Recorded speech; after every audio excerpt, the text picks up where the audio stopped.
வணக்கம். இன்றைக்கி நம்ம பார்க்க போகிற சமையல் என்னென்னு பார்த்தீங்கன்னா, ஒரு 3 வகையான சட்னி ரெசிபி தான் பார்க்க போகிறோம். 3மே ரொம்ப சிம்பிளாகவும் இருக்கும், டேஸ்ட்டு சூப்பராக இருக்கும். இட்லி, தோசை, ஊத்தப்பம் எல்லாத்துக்குமே சாப்பிட்லாம். ஸோ வாங்க இந்த 3 சட்னி எப்படி செய்யலாங்கிறத பார்க்கலாம். ஒரு பேன் எடுத்துக்கலாம். ஒரு 2 டீஸ்பூன் அளவுக்கு எண்ணெய் விட்டுக்கலாம்.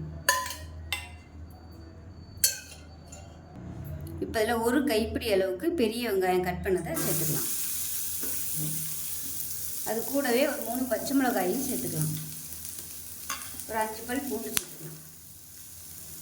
இது எல்லாத்தையுமே லேசாக வதக்கிக்கலாம். ரொம்ப ப்ரௌன் கலரில் வதக்கணும்னு அவசியம் இல்லை. ரொம்ப ப்ரௌன் கலரில் வதக்கணும்னா சட்னியோட கலர் மாறிடும். அதனால் லேசாக கண்ணாடி பதம் வர அளவுக்கு வதக்கிக்கலாம். இது கூடவே சின்ன நெல்லிக்காய் சைஸுக்கு புளியும் சேர்த்துக்கலாம்.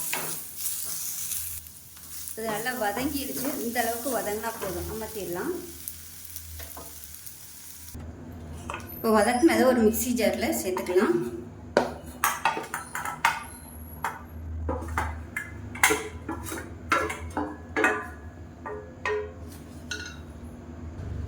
இது கூடவே ஒரு 3 டேபிள் ஸ்பூன் அளவுக்கு வறுத்த வேர்க்கடலை சேர்த்துக்கலாம். அதே மாதிரி 3 டேபிள் ஸ்பூன் அளவுக்கு பொட்டுக்கடலை சேர்த்துக்கலாம். கொஞ்சமாக கருவேப்பிலை சேர்த்துக்கலாம். கொஞ்சமாக உப்பு சேர்த்துக்கலாம். இப்போ கொஞ்சமாக தண்ணி விட்டுக்கலாம். இது நல்லா நைஸாக அரைச்சிக்கலாம். இப்போ சட்னி நல்லா அரைச்சாச்சு. பவுலில் சேர்த்துக்கலாம்.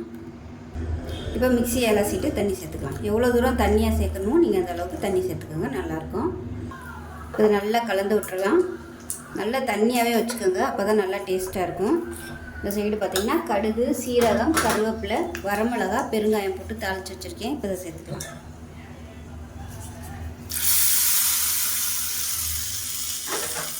அவ்வளோதான், அருமையான தேங்காய் இல்லாத சட்னி ரெடி ஆயிடுச்சு. தேங்காய் சட்னி. ஸோ டேஸ்ட் நல்லா அட்டகாசமாக இருக்கும். செஞ்சு பாருங்கள். செஞ்சு பார்த்துட்டு எப்படி வந்துச்சுங்கிறத சொல்லுங்கள். வீடியோ பிடிச்சிச்சுன்னா லைக் பண்ணுங்கள், கமெண்ட் பண்ணுங்கள், சேனலை சப்ஸ்கிரைப் பண்ணுங்கள், பக்கத்தில் உள்ள பெல் பட்டனையும் ப்ரெஸ் பண்ணுங்கள். நன்றி. இப்போ ஒரு பேன் எடுத்துக்கலாம். ஒரு 3 டீஸ்பூன் அளவுக்கு எண்ணெய் விட்டுக்கலாம்.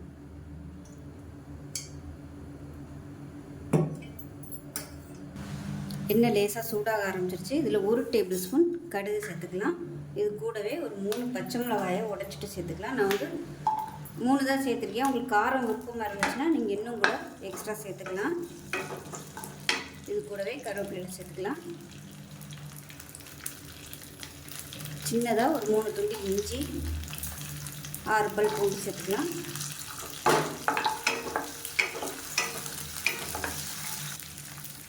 இப்போ இதில் மீடியம் சைஸாக ஒரு 3 தக்காளி சேர்த்துக்கலாம். அது கூடவே ஒரு கைப்பிடி அளவுக்கு கொத்தமல்லி. இப்போ இதில் சின்ன நெல்லிக்காய் சைஸுக்கு புளி. சட்னிக்கு தேவையான உப்பு சேர்த்துக்கலாம். இப்போ பாருங்கள், தக்காளி நல்லா வதங்கிடுச்சு. இதில் வந்து ஒரு 3 டேபிள் ஸ்பூன் அளவுக்கு துருவ தேங்காய் சேர்த்துக்கலாம். இப்போ கேஸ் அமர்த்திடலாம். இந்த சூட்டிலே வந்து வதங்கினா போதும். காரினதுக்கப்புறம் நல்லா நைஸாக அரைச்சிக்கலாம். இப்போ சட்னி நல்லா நைஸாக அரைச்சாச்சு. மிக்ஸியை அலசிட்டு தண்ணி சேர்த்துக்கலாம். இப்போ இதில் கடுகு, கருவேப்பிலை போட்டிருக்கேன். தாளிச்சிட்டு இதில் கொட்டிக்கலாம். அவ்வளோதான், அருமையான எள்ளு போட்ட ஒரு தக்காளி சட்னி ரெடி ஆயிடுச்சு. எப்பயும் போல் பண்ணாமல் கொஞ்சம் டிஃப்ரெண்ட்டாக இது மாதிரி செஞ்சு பாருங்கள். டேஸ்ட் நல்லா அட்டகாசமாக இருக்கும். வீடியோ பிடிச்சின்னா லைக் பண்ணுங்கள், கமெண்ட் பண்ணுங்கள், சேனலை சப்ஸ்கிரைப் பண்ணுங்கள், பக்கத்தில் உள்ள பெல் பட்டனையும் ப்ரெஸ் பண்ணுங்கள். நன்றிங்கிறத பார்க்கலாம். ஒரு பேன் எடுத்துக்கலாம். கொஞ்சமாக எண்ணெய் விட்டுக்கலாம். எண்ணெய் லேசாக சூடானதும் மெஷரிங் கப்பில் 1/4 கப் அளவுக்கு துவரம்பருப்பு எடுத்துருக்கேன். இதை சேர்த்துக்கலாம். இது வந்து டேபிள் ஸ்பூன் அளவில் சொல்கிறதுனா ஒரு 3 டேபிள் ஸ்பூன் அளவுக்கு வரும். எண்ணெய் ரொம்ப சூடாக இருந்துச்சுன்னா டக்குன்னு துவரம்பருப்பு கறிக்கிறதுனால அதனால் எல்லாம் சூடாக இருக்கையில் நீங்கள் சேர்த்து வறுத்துக்கிட்டிங்கன்னா உங்களுக்கு நல்லா பதமாக வறுபட்டுரும்.